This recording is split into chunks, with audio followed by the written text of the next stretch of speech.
What are we going to talk about?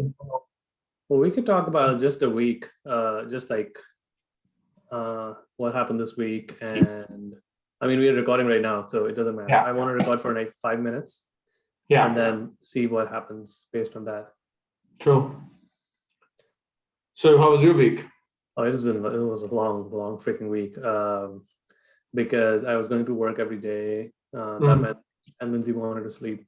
She said she wanted to sleep for at least 4 hours a day. So I had to get up at 3 o'clock, take care of Cyrus until 7 when I left for work. And I was at work, and it was a lot of work. Like I was busy from 8 to 5, like every single minute. Then 5 o'clock, I leave work, get back home around 6 or so, have dinner, and then I'm like physically and mentally exhausted. And I haven't been able to take part in my study group that usually is between 6:30 and 8:30. So that was not fun. But I mean, hopefully, like even if I have to go into work, hopefully now the hope is that he would start sleeping a little more, and then also that I won't be grinding at work.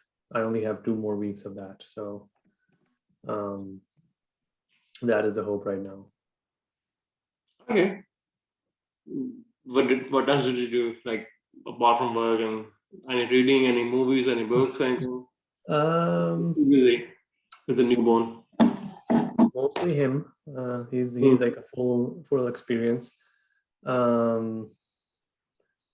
There is I mean, I started watching Inventing Anna yesterday. I've heard, like, I read the story when it was originally published. Yeah, I found the story fascinating, but I just started watching it today, the series. Then there are a lot of things that I want to watch, but I don't have like time, enough hours in the day to really, like, I could get into something. So I played pickleball yesterday. It was cold. There were not a lot of people, but it was fun. I mean, I hadn't played for like a week and a half. So that was good. And he let me sleep in the morning yesterday. Like, he was good with me. So about 2 hours, I had a good old sleep. And that meant that I didn't lose, like, between 3 and 6. I didn't lose all 3 and 7. I didn't lose all that time. I slept about an hour and a half. So I was like decent enough for the rest of the day. I wasn't a zombie. But yeah, that's been most of what I did during the week. I did some medical student teaching one of the days. That was interesting. Then one of the days I had to leave early because Lindsay had to go to a dentist. So I mean, you can't really take your 6-week, 7-week-old child to a dentist while you're getting a root canal. So I had to come back early from work, take care of him. That was fine with me, because the morning off for that day, I hadn't slept much. Like, I was up at 3, and then maybe I got I don't know, 15, 20 minutes, maybe not that, of sleep. So I was up at 3 and then going on all day. I was not pleasant. Interesting. I mean, I think I can imagine. I think the first month, the first few months is gonna be like hard. Yeah, this is called the 4th trimester. Fourth trimester. Yeah. What about you? Actually, funny enough, I started watching Inventing Anna today myself. What? I started watching Inventing Anna myself today. Okay. And I'm binge watching it as usual. I have a thing with Netflix, with most things, like, chocolates to movies, that once I have to finish it. Right. And I'm almost at like the second last episode. Okay. So that's all I did today. And we had this huge storm yesterday.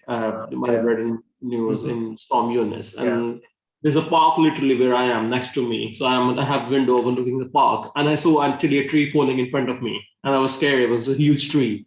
And obviously all my friends are sending all the memes, and the stuff's happening right now. It's quite like London's been on red alert after 3 decades. This is the first time in 30 years London being on red alert. So the government's actually said, stay home. And we've seen pictures, people, running on there. And I normally work from home anyway. So for me, weekend is a thing to leave. But I decided not to. So actually last night I saw actually Tinder Swindler last night. So I was like, okay, if I'm staying home, what am I going to do? So I actually went out to groceries, I bought my stuff like, and all that, some crisps and all that. And I'm been on a binge watching spree. And I've got a lot of work to do, but I feel like, so I woke up a bit late and I decided, what am I going to do today? Because, I got out and yeah, that's what. So Inventing Anna, like you said, I've read the story as well. And we talked last week about it. Really wanted to see. And I mean, the first 3 episodes were like, they were not as captivating. It was, at one stage I was thinking to give up, like, it was boring. But I think from 4th episode, it really caught up. And I think when I took a break after 6 or 5 episodes, the daytime, and I actually was obsessed so much that, I spent an hour on Wikipedia. And I'm going through, the guy who owned the, the real estate, the building. And it just reminded me when I saw Narcos or anything I see, and, and then you keep going on and on and on about it. Like, obsessed about it. Yeah. I know. I got it reminds me of Pablo Escobar time again, time and time again, So yeah, I think I've seen it 4 times. The Escobar first 2 series. I mean, it's phenomenal. I mean, it sounds too good to be true, and probably that's what makes too good of a movie or series. And I mean, I read on Netflix like how Netflix paid her on a Wikipedia, and Netflix actually paid her 300,000.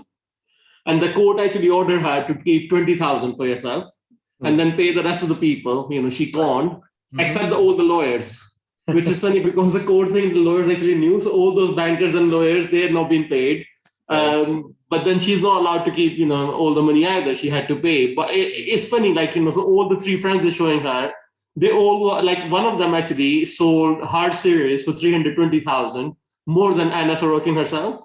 And she's just telling a friend's perspective. And now there is another friend who's actually, so there is, I think, at HBO, yes. So HBO bought the rights for 35,000.